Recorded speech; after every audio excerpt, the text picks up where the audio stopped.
All right, everybody, ready to dive in? Today we are tackling the Bhagavad Gita. Well, a specific part of it anyway. We're talking about Arjuna's big dilemma, the whole inner battle thing. It's one of those stories that just grabs you and makes you think, what would I do?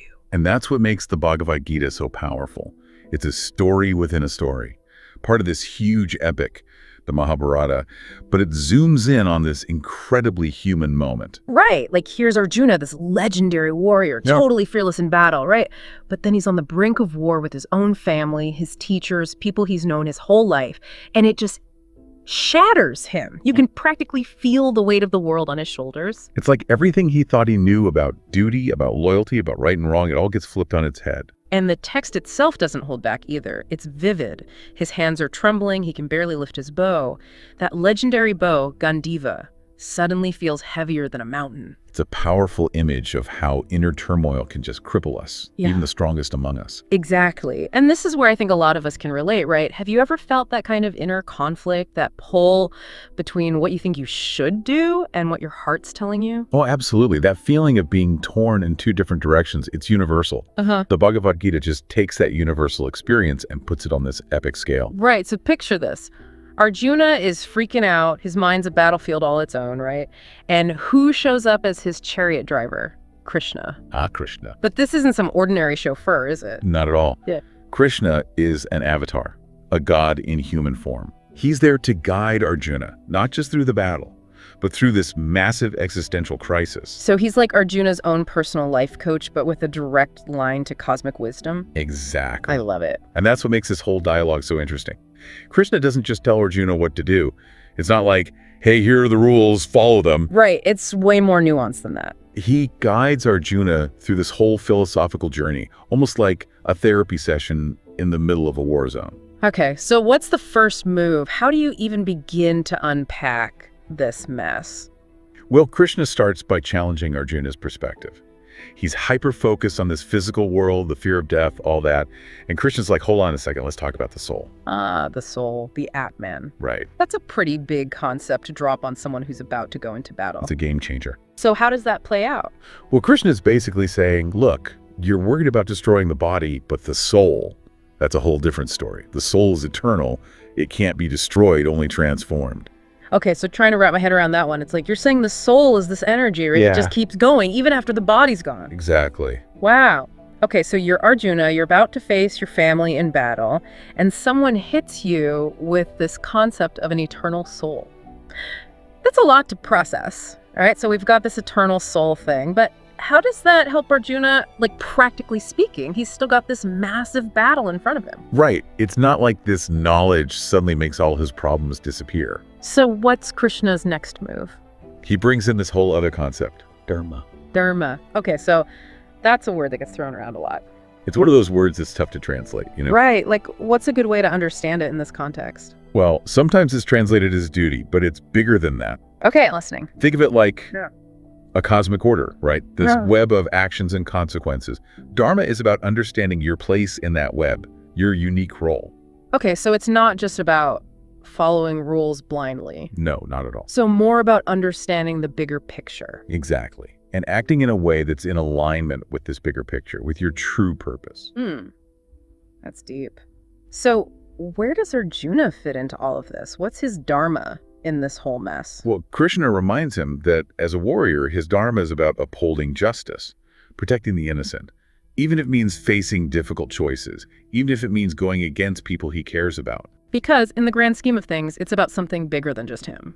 Exactly. Okay, I can see how that would be a tough pill to swallow. Like, hey, I know you love these people, but you gotta fight them for the greater good. It's a classic dilemma, and it speaks to this tension between our personal attachments and our sense of duty. Right.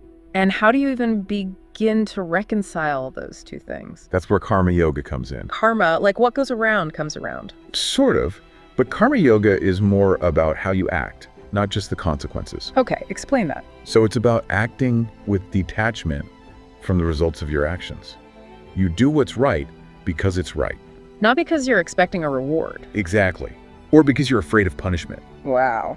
It's a lot harder than it sounds. It's a practice. Yeah. And it's something that's still incredibly relevant today, even if we're not, warriors about to go into battle. You're kidding. Imagine approaching every decision in your life with that kind of clarity and detachment. It's about recognizing that we can't control everything. Oh, tell me about it. We can try to do our best, to act with integrity, but ultimately we have to surrender to the flow of life. So it's about trust. Trusting in something bigger than yourself. Yes. And that can be a really scary thing, to let go of control like that. Especially when you're staring down a battlefield, right? Exactly. So how does Arjuna handle that? How does he go from this place of complete overwhelm to actually taking action? Well, this is where things get really interesting. All right, so where would we leave off? Ah, right, with Arjuna in total freak-out mode. Yeah, he's heard all this wisdom, the soul, dharma, karma yoga, the works. But it's still not clicking. Not really. It's one thing to understand these concepts intellectually, but to actually live them, to embody them in a moment of crisis, that's a whole other level. So what's the tipping point? How does Krishna get Arjuna off the fence? He reveals his true nature. Wait, what? What does that even mean? Imagine this. You're Arjuna, right? You're standing on this battlefield, terrified and confused. And suddenly, your chariot driver, who you thought was just this wise dude, Krishna. right, Krishna, he starts glowing, radiating this intense light. And as you watch, he transforms into this cosmic being. Like the entire universe is contained within him. Stars, planets, galaxies, the whole shebang. Whoa, hold up. Are we talking about a divine makeover here? This is the Vishvarupa, Krishna's universal form. Okay, that's gotta be intense. It's like seeing the entire history of existence in a single moment. No wonder Arjuna was speechless. But after a cosmic revelation like that, how do you even go back? It changes everything, right? Yeah. Suddenly Arjuna's little battle doesn't seem so significant anymore. Right, puts things in perspective. Exactly.